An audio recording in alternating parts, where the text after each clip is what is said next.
The game is over. Welcome to the Potawatomi Sportsbook postgame show. Bet above the rest. Only at the Potawatomi Sportsbook, Milwaukee. After the last pitch, you've made the switch for 21 seasons. We'll hear from the manager, the players, and the highlights from the game. It's time to talk about the game and the team with Tim Allen and Tommy Wortz on the Wisconsin Sports Radio Network. It is a final from Chicago, and the results, again, are good in many, many ways. Welcome in, everybody.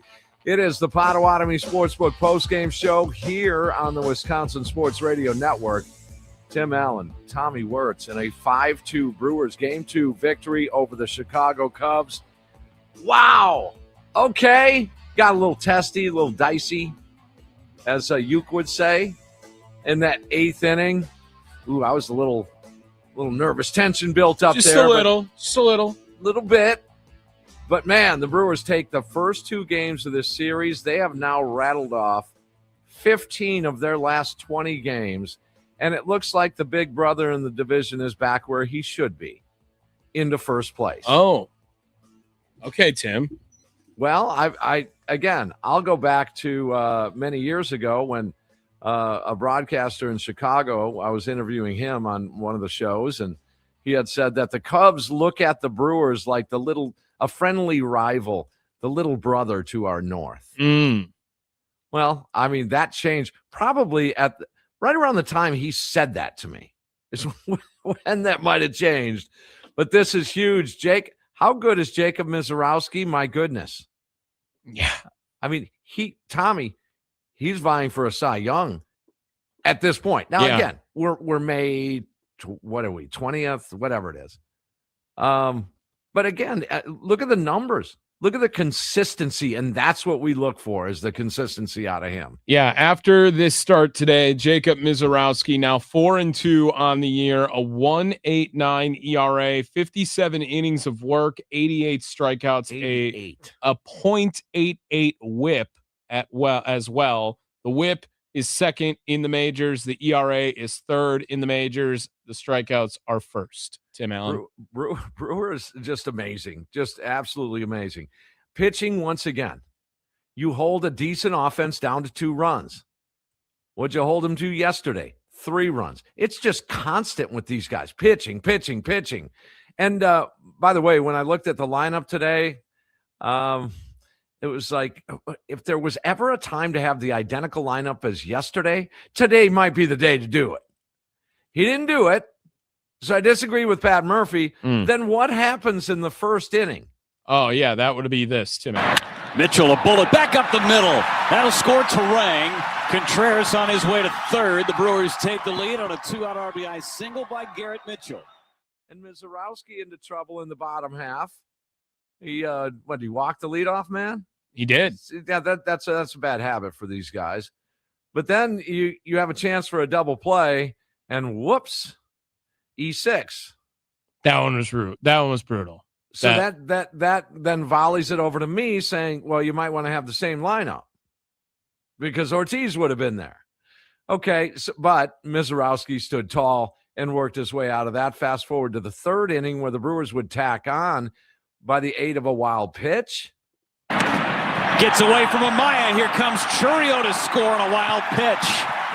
5 straight curveballs, and finally one got away from Amaya. Yeah, you keep going to that curveball, Ben Brown. Just keep going. Now, the Brewers were swinging that. They were golfing today for a while. Did you notice that? Yeah, they got a little trigger happy on it. They were teeing it up. It looked juicy today. It was moving. That's right. And so, but that's the risk you take. That was a 5-pitch AB at the point. The 5th pitch was the wild pitch. It was a 2-2 count on Rengifo.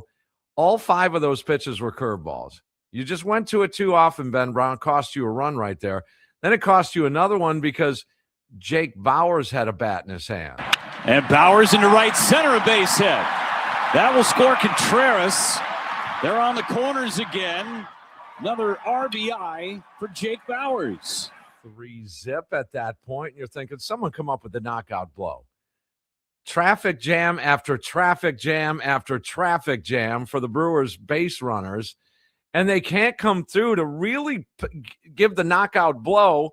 We get all the way as Jacob Mizorowski finishes up 74 pitches, 6 scoreless. We'll find out from Pat Murphy why the shorter start out of Mizorowski. And then in comes, first of all, in the top of the 8th inning, with a 3-zip lead, you get a base runner, and it's Bryce Terang. Have a night. There's a fly ball. Deep left center, headed towards the bleachers, and in the basket and gone. Bryce Terang, a 2-run shot. The Brewers will take that shot in the arm. I screamed so loud right there, I wanted to tear my face off. It was because I thought that was the knockout blow. Then after that, I said, I've been through this way too many times in 21 years. Cub Brewers, I don't feel comfortable till it's done. Aaron Ashby in. Now, this is McGill in the 7th, scoreless 7th. Aaron Ashby into the 8th inning with a 5-run lead, Tommy. Yeah. I don't know why. I don't get it. That was totally he hasn't worked in so many days. We want him to get work. I mean, it's not like he could have blown it to then earn the win after the Brewers would take the lead later. He's trying. But that just felt like completely. You know who should have pitched there, Tim? Grant Anderson. Maybe. Grant Anderson should have just pitched that inning because it's a 5-run lead. If you give up the 2 runs, then go to Ashby, right? As much as Chad Patrick out of the bullpen is growing on us, okay, as much as that's growing on us, maybe it should have been Patrick there. And then if he got in trouble, go to Ashby. And then if Ashby got in trouble after Patrick, then go to Uribe for a more than 3-out save. That's the way I'd have lined it up. Well, Ashby got in trouble, 3 straight base hits, Cubs on the board, gets an out, walks a man, got to 2 outs. Then he got the ground ball he needed. Remember earlier in the game, it was E6. How about an E5? Yeah. Ooh, ouch. There's a Muzzy here. Let's go. Series W, fly the L. Another monster pitching performance from our staff, minus Ashby. Patrick and Uribe have ice in their veins, but not as much as Tommy on the dump button yesterday. What a performance, Tommy. Kudos. Lastly, I have to say it. I think it's time for Renhefo to Renhef go. Well, the clock is ticking on the whole left side of that diamond. That includes Hamilton. Really? I mean, I like Hamilton as a utility guy. He shouldn't be starting right now. Yeah, I agree. I think you're right. They're not great. They all stink. All 3 of them. It needs an overhaul. I mean, even if it's just one of the moves, I mean, I don't know.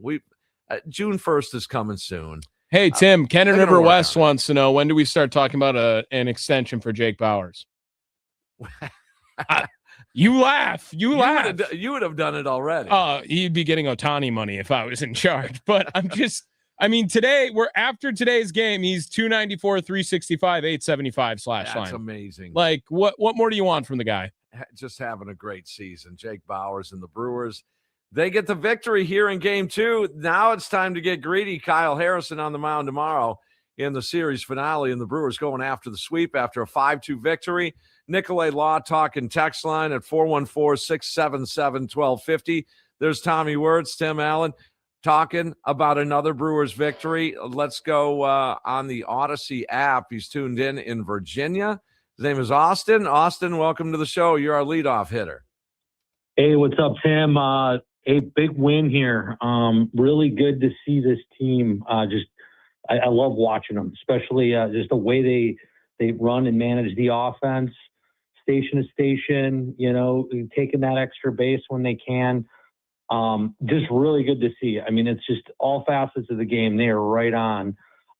Jake Bauers. One interesting fact: you do a comparison between him and Freddie Freeman right now. He has better numbers across the board than Freddie Freeman. Didn't we do that the other That was night, me. Tommy? Yeah. We did the whole Freddie Freeman one. Yeah. Exactly. Austin, he is one of 4 first basemen in baseball with an on-base percentage over 360 and a slugging over 500. That's it. There are 4. Yep. 4. It is Murakami, Ben Rice, and Bryce Harper. That's it.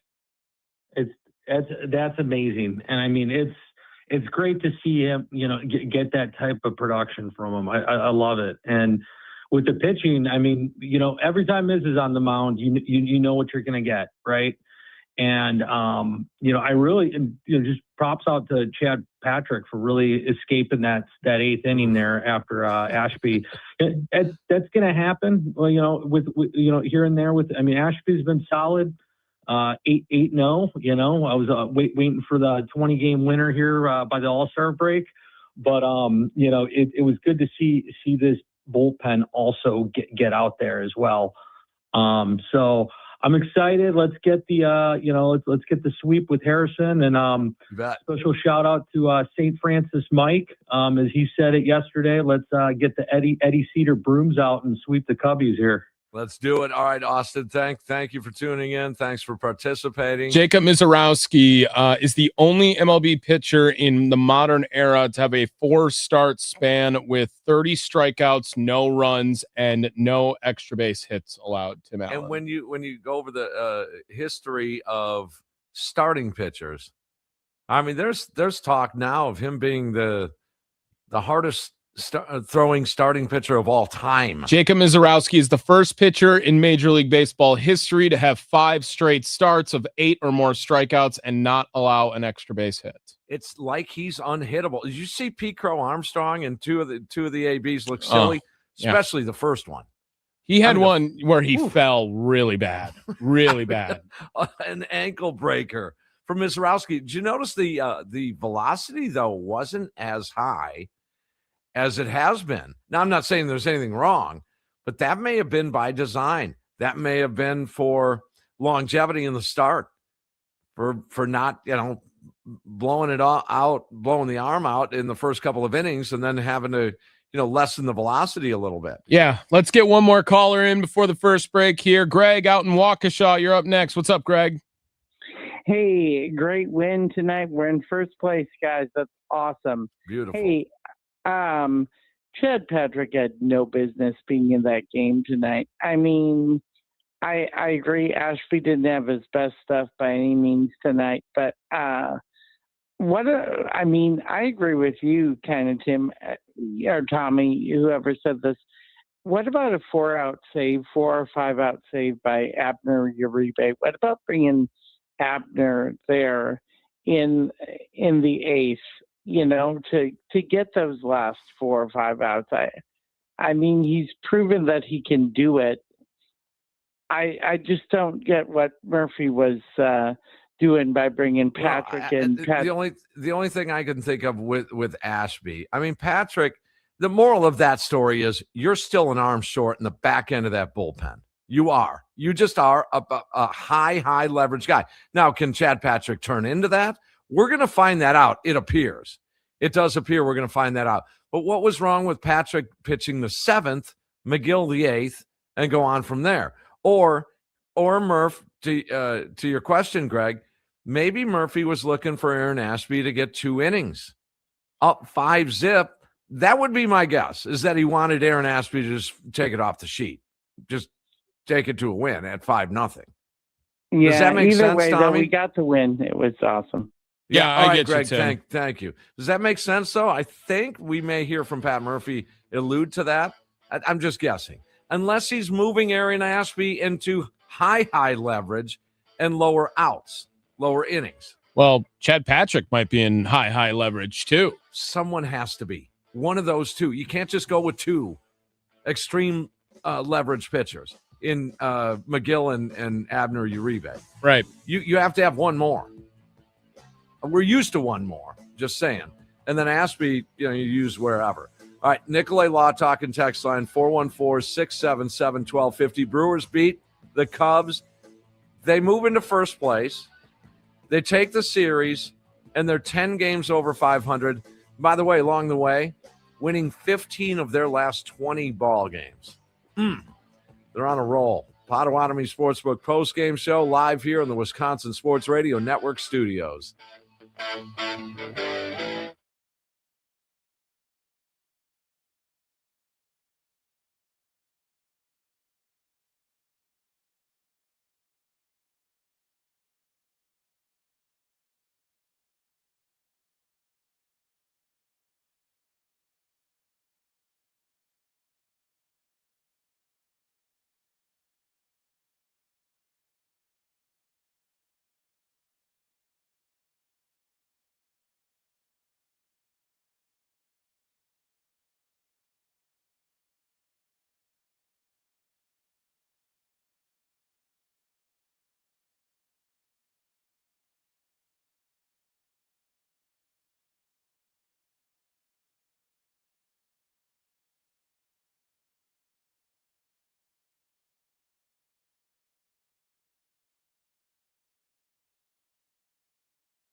Oh, what a game. Anytime the Brewers beat the Cubs, it's a good thing. Hello, TV land. You guys tuning in?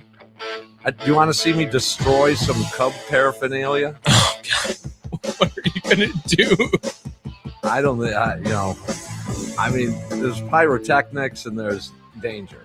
Oh, I probably shouldn't. I want to blow something. I want to blow something up that's got a C on it. Okay. But I'm still deciding. So call your friends, get on TV or get on this on YouTube. How do I call it TV? At least that's like the second oldest man thing you can do. You could call it the YouTube. It's on the YouTube. It's like the Facebook. Closest I can come is this is the beheading of Craig Counsell. It's right here. Off of Bobble. See him? You can't miss the nose. All right, Potawatomi Sportsbook postgame show live in the Wisconsin Sports Radio Network studios. Tim Allen, Tommy Wortz celebrating just a paddling of the Cubs. The big brothers taking care of the little brother when they think they're good. You know what? Those of you with younger siblings, you know exactly what I'm talking about. So the Brewers proving right now they're the team to beat still in the National League Central as they're in first place. 10 games over 500, going after a sweep over the Chicago Cubs. The Brewers have won 15 of their last 20 games. Ooh. And we're getting your reaction here on it tonight. Is that good? Is that good, Tim? Oh, man, that's just exactly what they need. And all right in that window of 20 games, they got these guys back. They got Jackson Chourio back. They got Christian Yelich back. They got Andrew Vaughn back. Now, this Friday, from what I understand, both Woody and Koenig are going to throw some live BP. So they may be getting some arms back as well. And we're going to get to your calls. Cousin Tim down in Racine, Wisconsin, the pride and joy. What's up, Timmy? What's going on, dudes? What's up? Hey, I don't know who else was a little nervous tonight, but I was thinking to myself, what is Murphy doing, man? The dude's only got 74 pitches after the sixth inning, okay? You couldn't throw him out for like the seventh. He could have maybe finished the game. Why the coddling? He could have maybe finished the game, okay? Well, I can't answer the question until I hear from Pat Murphy. I know, but it drives me nuts. And you heard the last caller before the break. Well, Uribe. No, I've told you before when I called you the first time. I have not a lot of trust yet in both Uribe or McGill yet. Okay, and there's some statistics to back that up. Okay can I ask you a question? Sure can. I'm going to ask you a question. Sure. Are you happy the Brewers won't beat the Cubs tonight? Yes, I'm happy. Of course I am. But I'm just saying this. It's just the logic drives me nuts. Okay, because I'm thinking they're going to blow this. They're going to blow the game. Okay, because I get really emotionally involved in this. Me too. And then if you don't, you're not really a fan then, because I get really emotionally tied. So I almost ripped my face off yelling so loud today. Cousin Tim, we'll keep you through the break, all right? We'll bring you back on the other side. I gotcha. Yeah. Hold on. We'll give you a little more time. Okay, Brewers beat the Cubs again. I just love saying that, and they're in first place now. Will that last? I don't know. Hopefully it'll last a while. Brewers playing good baseball, and we're talking about it. Potawatomi Sportsbook postgame show here in the Wisconsin Sports Radio Network studios. Tim Allen, Tommy Wortz, a 5-2 Brewers win to take the first two games of the series. They assure themselves of a series win, a road trip win, and a pop at the sweep tomorrow.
baseball fans, the game is over. Welcome to the Potawatomi Sportsbook postgame show. Bet above the rest. Only at the Potawatomi Sportsbook, Milwaukee. After the last pitch, you've made the switch for 21 seasons. We'll hear from the manager, the players, and the highlights from the game.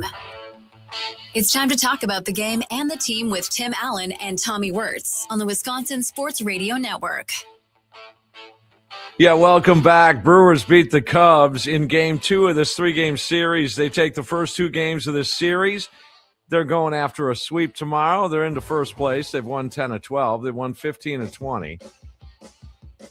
Bryce Terang is now an all-star. Oh, you can write that in. Write it. Jacob Mizorowski is now an all-star. You can write that in. Write that down.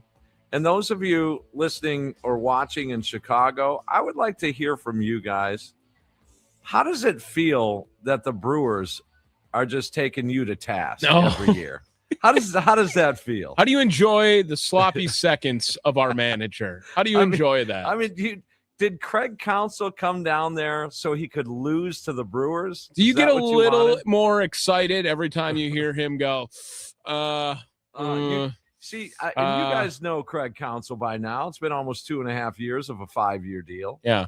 You can get lip smack Counsell. Or you can get Huffy Puffy. You can get the Mm-hmm. I do that too, so in full admission. But I mean, you guys cannot be happy with the Milwaukee Brewers. You just can't. No. That's got to drive you crazy. Now, at least when the Cubs beat the Brewers, I can say, must be nice to have all that money down there. What can you guys say about this? Yeah. You've tried everything. You've tried your Wilson Contreras nonsense. You guys don't even have troughs anymore. Who are you? A shell of the old Cubs. Your ballpark is crumbling to the ground. Get rid of the Ivy, all right? You guys would have scored another run if you didn't have Ivy today, by the way. And it might just be one of the most overrated cities in America. Wow. Yeah. I think it's properly rated. I don't think it's very well perceived. Its own state doesn't even like the city. Every other place around Chicago is like, I can't stand Chicago. I apologize to you Chicagoans. Not really. No, I don't feel bad at all. I don't. I am enjoying this. And look, the worm is going to turn at some point. How do you think I felt when Alfonso Soriano was hitting a first inning home run? Every game.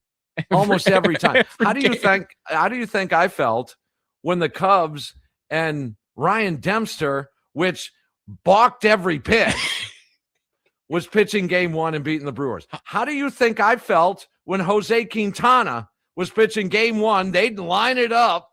Madden would line that thing right up to Jose. Oh, imagine that. Surprise. Quintana is going to pitch game 1 again. Yeah. Zambrano throwing a no-hitter in our stadium, not even playing us. Thank God the Brewers weren't on the field at the time. I might have lost 9 more years of my life. That's why I'm happy, because that turned. It turned big time. All right, now things could change. It is only May. So let's go back to grumpy Cousin Tim. Let's get back to the phones. Cousin Tim, we got a moratorium on negativity. No more negativity today. No more negativity. Everything positive, or we're going to hang up on. All right, Cousin Tim, with all that being said about Jacob Mizorowski, is he not one of the most, if not the most talented thrower of the baseball you have seen in a Brewers uniform? Yes, sir. And you know what? I was just thinking, man, in the bush. 2 days in a row. That's sort of positive. No, but hey, we don't need the nail biting. I mean, because if you have a pitcher that's pitching like Mizorowski, you don't need to coddle him, man. Because if I were him, hey, no negativity. It's not negativity. It's positivity. Okay? No, he took himself out. Oh, he did. That's the indicator I got. During the break there, I looked at some Twitter feeds. Well, so then that's different, okay? But still, the handling of the pitching, I always think Murphy's like 85 to 90%, pretty spot on with the relief pitching. Just some things I disagree with. You know what I mean? Just some certain things, and I That's guess baseball, though. That's where I'm going. But the most I think out of this game was how important was that Bryce Terang 2-run home run, Ooh, and man. then how important, and then the pitch by the Chicago Cubs, throwing it in the dirt and back to the backstop, and then I think Churio and Rice Krispies and Wheaties scored. Timmy, thank you. A good thing. You turned things around. You got positive. Thank you very much. By the way, I need to be a little more positive on Rengifo. They rule that a hit? I think they ruled it a hit. I don't know if it was an error. Tommy, do you know? The Brewers have 2 or 1 in the E column? Today, the Brewers, they should have 2. Did they not have? It was hit 108. And so it may have been a base hit. Okay, that's garbage. I'm sorry. No, he's got to make that play. Got to make that play. There is only one error. I guess I didn't realize that. But RBI still, base hit. No, that's an error. That we have a mental error for the rest of the year. Just remember that was an error. You need to make that play. You need to make that play. Yes. And all right. Yeah. Continue. Who's next? Let's go. How about to the VA, a true American hero, Harley? What's going on, Harley? Hey guys, how you doing tonight? More important how you are. Not too bad. Little disappointed, leading on frustration. Timmy, I'm almost ready to rip my face off. Runners in scoring position. This is an ongoing issue that we talk about, I think, after every game. It's going to catch up with them. What do you guys think? They did good. They did good last night. They were 4 for 16. All right. I mean, I know that's a lot of squandering, but they were hitting 250 with runners in scoring position and the fact that they had all those runners on base is a good thing. Not if you're not scoring them. See how positive we are? Oh yeah. Okay. All right. I'm starting to lean in my wheelchair. I'm getting it. On a positive note. What's his June 1st date about addressing the left side of the infield? Is that with options available at AAA? No. There's no significance. It's just the sample size. That's kind of. It's just a fair shot. Well, I think it's a fair shot to a sample size for a ball player to get through a third of the season. And then you can analyze and critique what he's been doing for a third of the season. There's a number of at-bats, a number of games, number of chances. And then you can make a much more educated decision at that point. Well, don't you think it's ready for a change to be made? It's getting close. Yeah, Harley, you're right. It's getting close. The change could happen tomorrow, and I don't think anyone would be like, we didn't get him until June 1st. Okay. Right. Yeah, I agree. Okay. All right. Just one more thing. Godspeed, Pipe. Take care. Thanks, guys. Yep. Yeah, you got it. We'll keep you updated on what goes on with Pipe Bomb for sure. Let's see. Big Ron, what do you say? Welcome in. Brewers beat the Cubs. Love it. F the Cubs, Tim. F the Cubs, baby. You know, I think I might hate the Cubs almost as much as you do, Tim. And this has just been a wonderful thing. Going back to last year in the playoffs, and boy, I tell you, Miz, last 4 games they put up his stats like no runs, like ridiculously low WHIP, strikeouts. No extra base hits. Did you see that one, Tommy? Yeah. No extra base hits in his last 4 starts. I just read those. He's the first guy to ever do it. He's the first guy to ever have 4 starts of 30 strikeouts, no extra base hits. No extra base hits. In MLB history, in the history of Major League Baseball, no one has done that.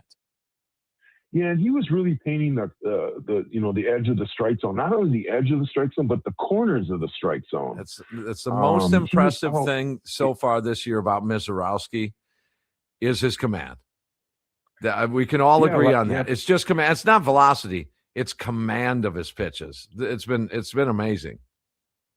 Yeah, and I think his velocity was down. I think a lot of that was situational because he was throwing a lot of sliders and cutters in that first inning because he walked the first batter, and then there was the error. So there was runners on first and second with no outs. And I think he was trying to throw a lot of sliders and cutters to induce a double play in that, it's just situational. And that's why his velo was down a little bit.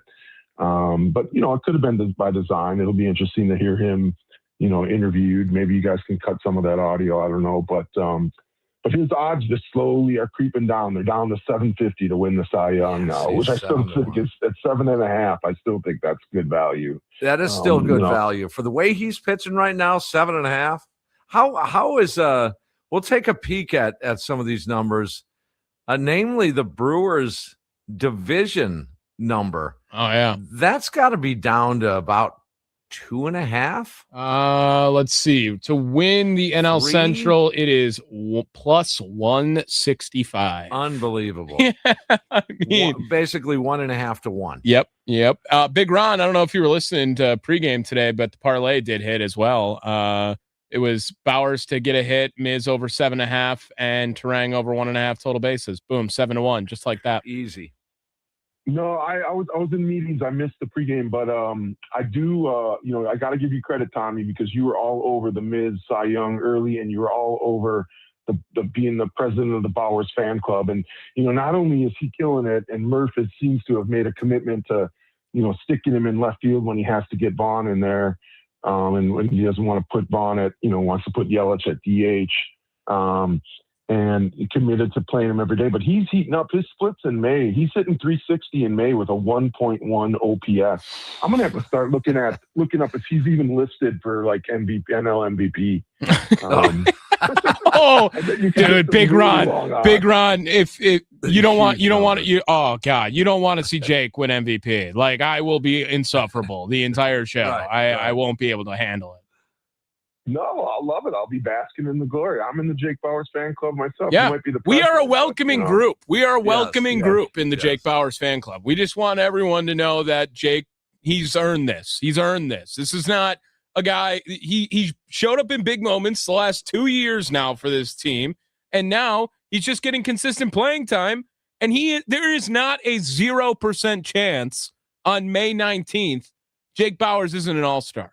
There is not a 0% chance. Okay, I'll agree with you. It's not zero. And it might be more likely than you think. If he continues, if these are his numbers at this pace in July, yeah. All right. Well, Big Ron, thank you, man. Yeah, just one last comment. I just think if Churio and Vaughn wouldn't have got injured in the beginning of the season, Bowers would have been rotting on the bench. He wouldn't have gotten consistent playing time. He would have never gotten into a groove, Good point. And, when Churio was, out and he was out before opening day, and I kind of called into a different show and said it's a blessing in disguise because maybe they'll throw Bowers in left. And then, of course, Vaughn got hurt after opening day, after the first game. He got hurt in the first game, and so, the Bowers was getting the playing time anyway. Chalk it up to things happen for a reason. Yeah. I mean, you get a reason. Yeah. All right, Ron. Thank you. All right, guys. Have a great night. Thanks, Ron. Let's get to Ginny. No, Ginny's off now. Okay. We're going over to Rich and Racine. Hey, what's going on, Rich? Hey, guys. Nice to talk to you again. What's going on? You and I had a discussion, I think it was 2 years ago, and I talked about the mental aspect of the game, and you were always in the corner of Bowers, and I always liked your attitude about that. But this is a guy who you keep playing him. He's a guy that you need to have in there. It's for his own well-being. His head is in the right place now. The last year and a half, it was probably getting close. But now that he's gotten the main chance to be in there most every day, this has given him so much confidence. Yeah, so Sophia Minard on Brewers TV had a piece on him a few weeks ago, and I think there has been a little reconstruct of his mental game. He realizes what's important, and family and things like that, and sometimes that comes through maturing. But Jake Bowers not only should be playing a lot, Tommy, and I know you'll agree. It's not just the numbers on paper. You have to witness the complexities of his at bat. We always joke around with him. His ABs don't start until he's 0-2. Once he's 0-2, then he starts. Look at this final at bat tonight. I mean, he's up there battling. It's a 5-2 game at that point. He's up there battling and hits a scorcher to right. Now, it was for an out, but it was on a full count. He plays good defense. He hits lefties, as we're starting to get to know. He hits for power, and he sees a lot of pitches. Well, you take the mental aspect of the game like I was talking about, and I'll tell you who could really be hurting after the last couple of games is Rengifo. Trying to stretch a single into a double, you could just see it in Murph when they showed him. What are you thinking about? This is a mental game. You're trying to win. These are huge games right now. What are you trying to do out there? Yeah, the play was right in front of him, too. It wasn't like the ball was hit into the right field corner. Right. And you take a guy like Mitchell. That error in the first inning was a choke. And I played a lot of ball, you know that. Hamilton? That was a choke. You try to make the play before the ball's at you. Mm-hmm. And you've got to be strong enough where Joey Ortiz is so mentally strong in the field. And he's been there. I don't think there's anybody stronger. Rich, we had Pipe Bomb on yesterday, and I can't get over the question of when he asked, would you trade Joey Ortiz for Caleb Durbin straight up? And no, I wouldn't. I never thought I'd get to that point, and it was that quick. And now I don't think I would for the other guys either, to be fair. Would you trade Rengifo for Durbin straight up? You're not taking it because it's a victory. You're saying like, hey, okay, cool. I'd rather have Caleb Durbin stink on the team than Rengifo stink. Not when you've got people in the minor leagues like you've got. And I think honestly, if you get a third baseman, a power hitting third baseman, probably a 270 hitter with maybe 18, 19, 20 home runs, I think that's when you really understand what Ortiz does to this infield.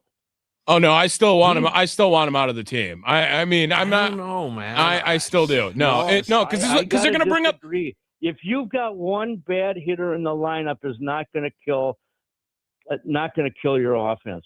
This guy has made more plays this year than I've ever seen a shortstop make in 40 games. My goodness, he's amazing, some of the plays he's made. Now, your point is, if you could have made them, I don't know if Jeter could have made them. Jeter's one of the worst defensively metric players of all time. So overrated defensively. Yes. No, I'm just saying that Joey Ortiz can be a good defender. Sure. Last I checked, though, Rich, that if he's getting out every single time, that's a whole inning of work they just took away from him. But if you don't rely on him, as Rich's point, if you don't rely on him for really hardly anything offensively, I don't know, maybe there's room to breathe. Look, I'm doing a lean. I'm not going to get negative tonight, but I'm doing a lean toward you got to do something on the left side, Matt Arnold. Yeah, I'm leaning in that direction. The entire left side. Yes, I agree. You got to do something, at least one thing over there. Start with one.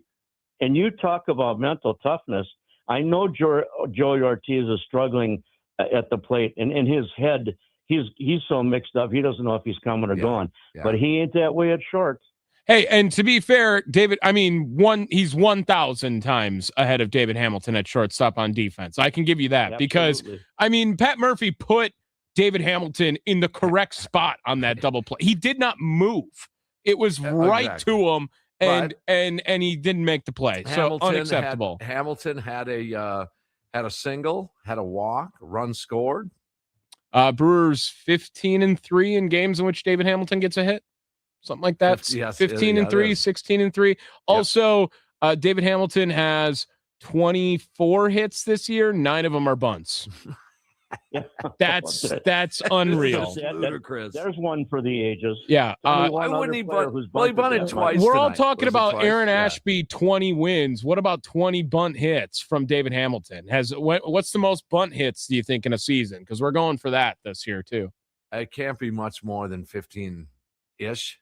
I wonder if there's a good stat on that. I feel like they couldn't track that back in Tim's time when they were playing in 1908 or something. He should bunt half of every at-bat he has. He should bunt every at-bat. He's never... He tried twice tonight, and it worked out once. So 1 for 2, basically. Okay, just from a quick Google search, it looks like I've seen in 1917, Ray Chapman had 67 bunt hits. Oh my God.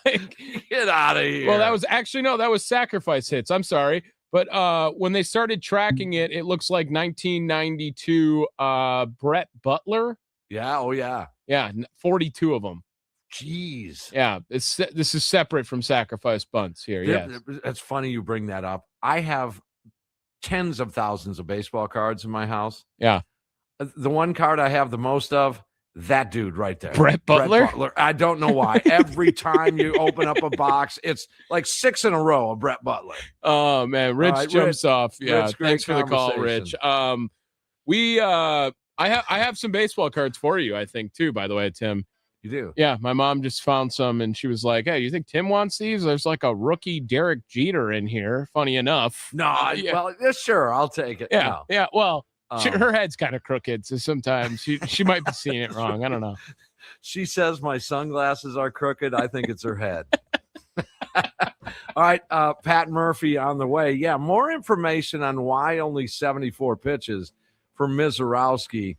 And we'll do a rewind. We'll get to some of your text messages on the Nicolay Law Talking text line.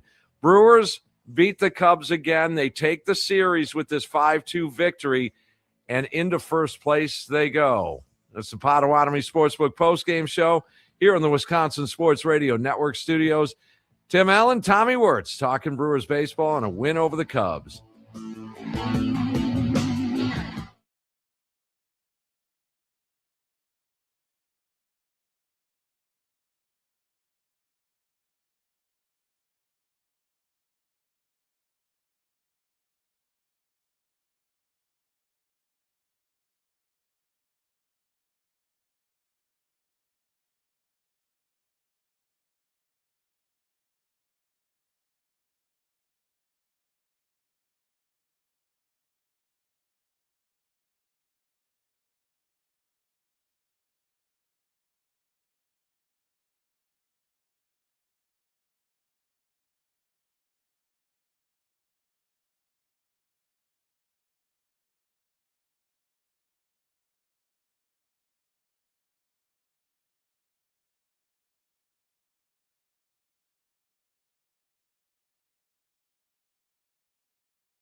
The game is over, and it's time to hear from the skipper on the Potawatomi Sportsbook postgame show with Tim Allen and Tommy Wortz on the Wisconsin Sports Radio Network.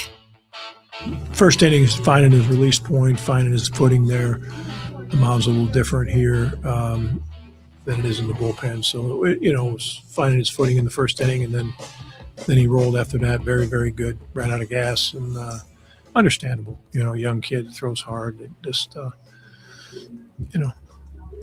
he said he was good. That was it. When you say ran out of gas, was it a little cramping again at the end? No. Or just he said No. Said, look, I think I can give you this inning, the sixth. Not sure I can give you anything past that.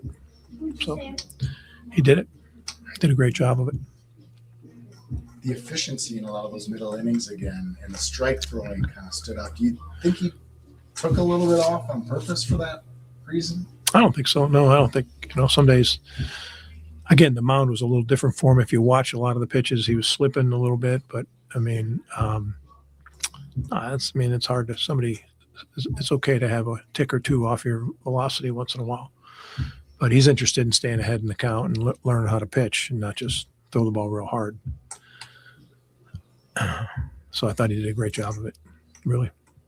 What about Chad's composure to come in the eighth and then get that last out? He's showing us over and over. He's that kid. He's showing that to us over and over in that role. He did it last year in the postseason. He's doing it. He's doing it again this year. So that was big. Speaking of big, Turang's home run after that challenge to have a little bit of breathing room, that let you. Yeah, we didn't change our pitching plan, because the guys were already. He hit a home run with 2 outs, so the guys were already heated and ready to go.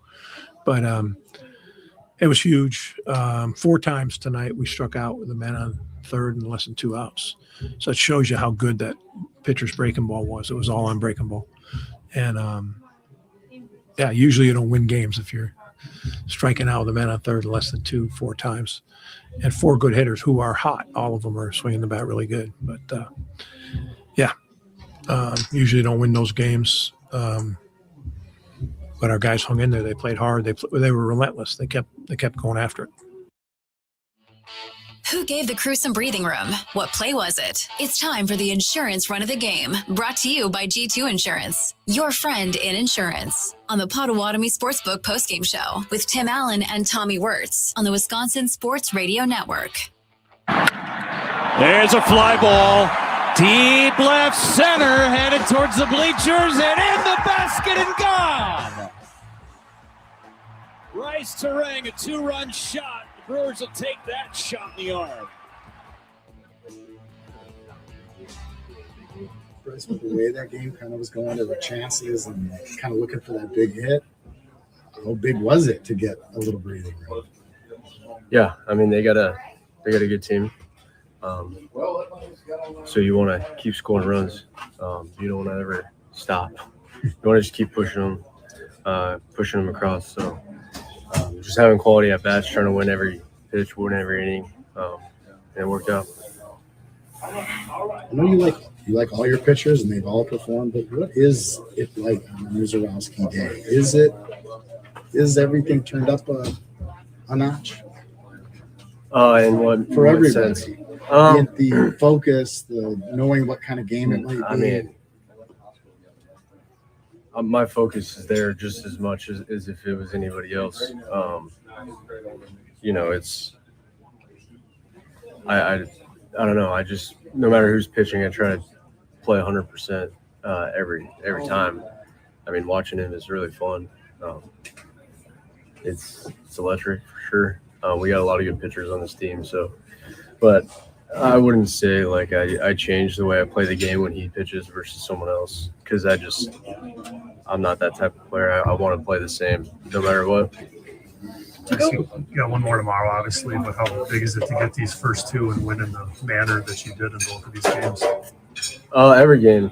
Every game's important.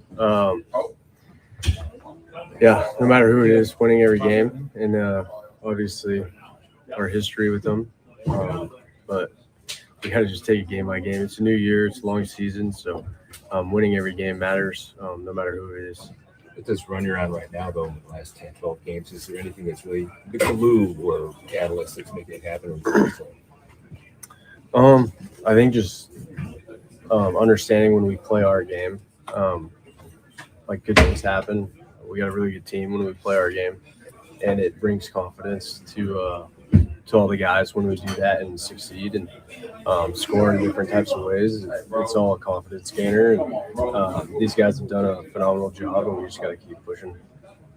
There is Bryce Terang with the G2 insurance runs of the game on that 2-run homer. Always invigorating on the microphone. Yes, electric.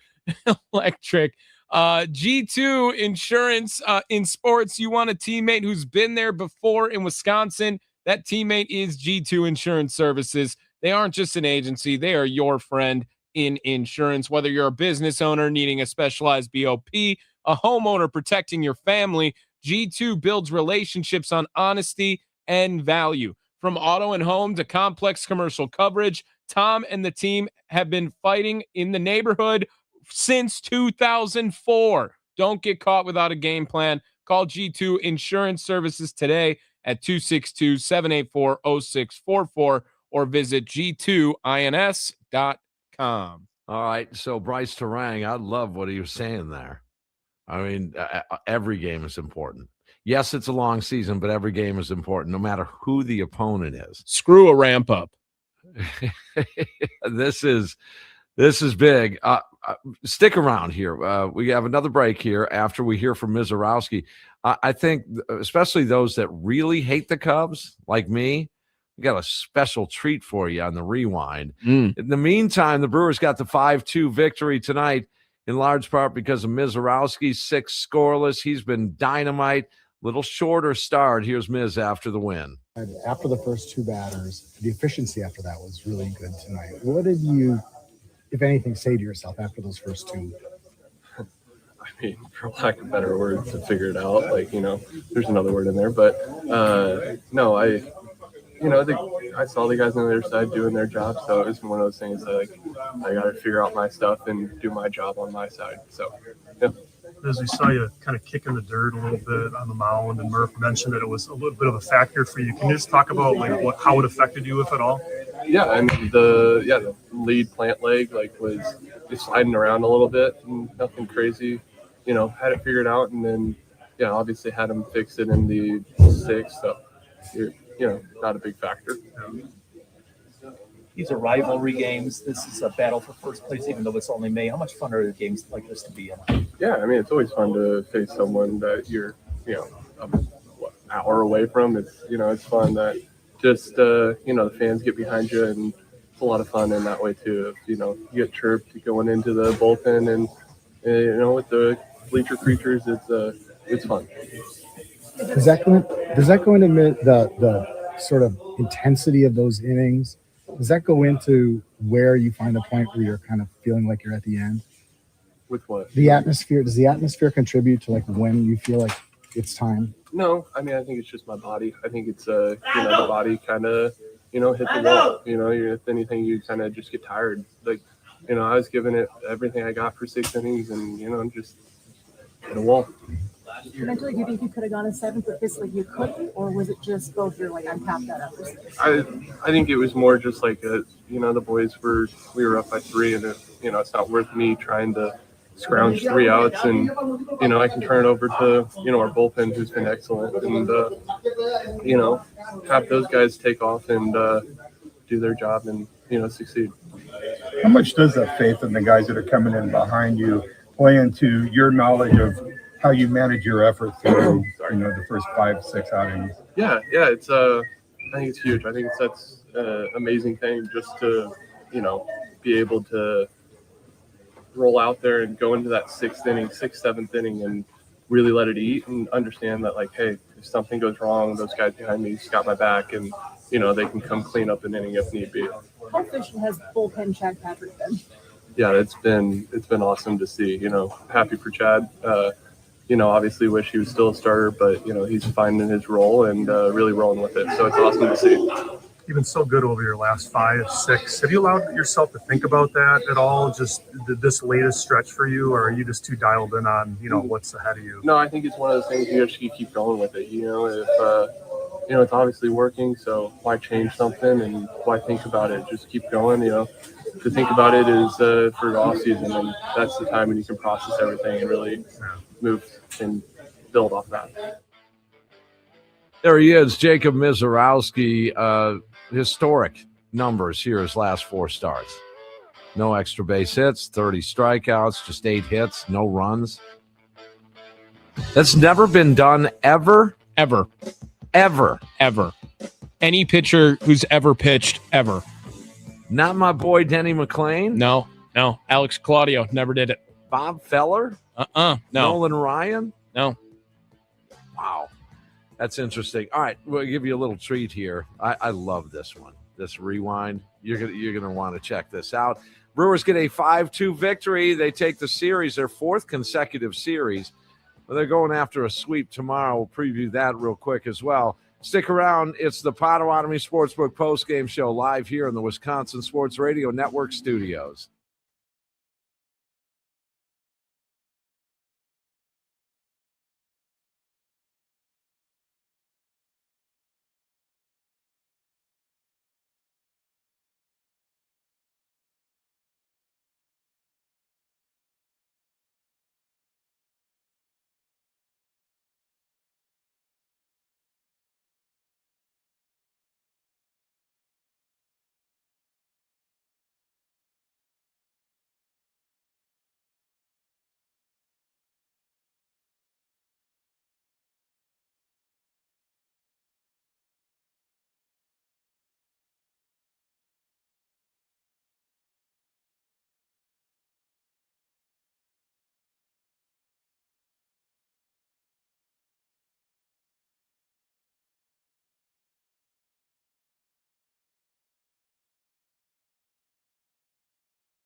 Final couple of minutes. Brewers over the Cubs 5-2. Potawatomi Sportsbook postgame show here in the Wisconsin Sports Radio Network studios. Tim and Tommy loving the fact that you beat the Cubs. I just want to ask you this question. I'm not being negative. Okay. If the Brewers lose tomorrow, the fact that they won the series, should you not be as upset to lose to the Cubs? No, because I won first place. True. I just want to fall back out of first. Yeah, you fall back out of first. Then no, I'm not now. So same intensity. Same intensity. Win tonight. Right. Win tonight. Good deal. Me too. All right, so let's go back, rewind, hit the rewind button into the time warp of 1998. Not this day. Brewers and Cubs, however, September 23rd. It was just it's one of the best plays I've enjoyed over the course of being a Brewers fan. I mean, it didn't win a World Series. It didn't win a playoff game, but it did win a game over the Cubs. And it sounded like this. 2-2. Jenkins with a quality at bat here. Back ready. Here it comes. Line drive, deep toward left. Brown back, still going at the edge of the track. He dropped it. Oh, no. 2-run score. It's a tie game. They go ahead, they win the game. The run scored, and the Milwaukee Brewers have won it. I don't believe it. The ball was in his glove. He dropped it, and the winning run came home to score. Oh, no, in Milwaukee. Oh, man. I love it. Now, the radio call was cool, too, because that was Ron Santo, the late great. And it was the no response out of the radio call. It was just as good, if not better. But both the calls were just dynamite because here it is. 2 down. The Brewers have the bases loaded and a 2-2 count on the hitter. Here's the pitch. Swung on, fly ball left field. Brant Brown going back. Brant Brown drops the ball. He drops the ball. 3 runs will score, and the Brewers have beaten the Cubs. Oh, man. That was so good. Oh, gosh. No. Oh, no. Oh, man. I thought Ron Santo was going to cry right there. Geez. So they didn't end up winning that game 8-7. Rafael Roque with the win. Yeah. He pitched in the game at least. He started. He kind of got roughed up, but then so no decision. Then it was Alberto Reeves, Rod Henderson, Valerio de los Santos, Eric Plunk. That is a great pitcher name. That's a great pitcher name. Forgot about him. And Chad Fox, all in relief there. Yeah. Eric Chad Fox, formerly with the Braves. Yeah. And then looking at some other guys, I feel like we've mentioned a lot: Fernando Vina, Mark Loretta, Jeff Cirillo, Jeremy Burnett, Marquise Grissom making an appearance. Jeff Jenkins. It's so weird to think Jeff Jenkins was on the team in '98 and all the way through. First round pick, USC in '95. Jose Valentin, Bobby Hughes was behind the dish. Bob Hamlin. Greg Martinez, Mike Matheny. Greg Martinez was essentially David Hamilton. I'm looking at him right now. Speedster dude. What number was Greg Hamilton or Greg Martinez? Sorry. This one, come on. What does he feel like? A 26 or so, 25? Ooh, halfway there. 50. 50. Oh, no. Go to 50. Whoa. It was 1998. All right, relax. Okay. Career numbers for our boy Greg Martinez. 0 for 3 for his career. 0 for 3. He played 13 games, had 4 plate appearances, never got a hit. He was a pinch runner most of the time. Yeah, 2 stolen bases, no hits. Yeah. That's brutal. But that was a good win. Now, I do recall some classic Cub Brewer matchups. So I'll give you the bad one first.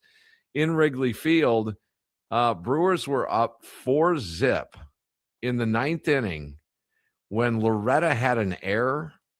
Mark Loretta had an error, and the Cubs went on to win that game. Reverse that at County Stadium, a Cub Brewer matchup. Brewers were down 4-0 in the bottom of the ninth inning. They came back to win that game 5-4. And I was there. As a matter of fact, I was there maybe 5 rows from the third base dugout with a bunch of Cub fans. And it was just a beautiful thing. I want to say Jeff Jenkins had the walk-off in that one. It was a 5-4 Brewers victory, and Jenks had that walk-off. Tim, are you totally pumped that tomorrow is a night game? I like night games better these days. I used to love day games. Maybe the first 10 years of doing this show. Okay. It gave me that night off and, relax or whatever. But for consistency of the schedule, I do like night games. I don't like the fact that they scheduled this intentionally on a getaway day. However, the Brewers off on Thursday. So, but I know personally, I dig the night games. The more, the better. Yeah, I know. I'm a day game guy, but whatever, right? If you work throughout the day, though. Correct. Yeah. Correct. But it doesn't even go with it's just the vibe of baseball. Like, it's so perfect during the day is all it is. I mean, I don't care if it's because I have to work later. I'm going to be up till 1:00 in the morning regardless, either way. But still, yeah, I just prefer day games. I think I love going to a random day in August with an open, retractable American Family Field in a game that probably means nothing, and it is 1:00 in the afternoon. Oh, I love that. A lot of people do. The old, as Euchre would say, the old businessman special. Yeah. Take a meeting there. All right. Yeah. Or Kids and Seniors Day. I don't know if they still do that. I don't think they do. Maybe they do. Sponsored by Tim and Tommy. Or AARP. I mean, but Brewers and Cubs back at it. It's game 3. So Kyle Harrison now, I mean, how happy are we going to be given the pitching that's been going on here the last 3 or 4 weeks? What if Harry just busts out and throws a gem? That would be unreal. If Kyle Harrison goes, 5 scoreless tomorrow, that's going to be that we're going to start to have some conversations. Not to lower the bar, but I would say just as long as he keeps the Brewers in the game. Yeah, for sure. I mean, that's always that's each and every start. But I'm just saying the extreme portion of if Kyle Harrison shoves like Miz did today, or and even if he does a sprout, that'll be fine. I mean, 4 or 5 innings, couple of runs, give him an opportunity to win the game. It is a 6:40 start time, game 3. Brewers going after the sweep over the Cubs. Tommy, you've got the leadoff show firing up once again. Yeah, some people are saying that it was impossible to do 3 hour-and-a-half pregame shows 3 days in a row, but not me. Not me. That's going to happen. Only person doing it. Only one. Ever. I think ever. Maybe. Like me and Miz history today. That's true. All right, and then after the game, Potawatomi Sportsbook post-game show here in the Wisconsin Sports Radio Network studios. Coming up in the next few days, we'll give you an opportunity to come on out and grab a T-shirt or two with a couple of appearances. I just saw the email. We are on location at your place. Oh, yeah. Explorium Brew Pub, baby. That's going to be we'll announce it tomorrow. Yeah, June 4th. We're going to do post-game. We're going to do pre-game. Mason Crosby show is going to be there. It's going to be an awesome day. It's going to be fun. All right, you guys have a great night. Once again, the final Brewers beat the Cubs in game 2, 5-2. And as always, smile Wisconsin. Bob Euchre is smiling back.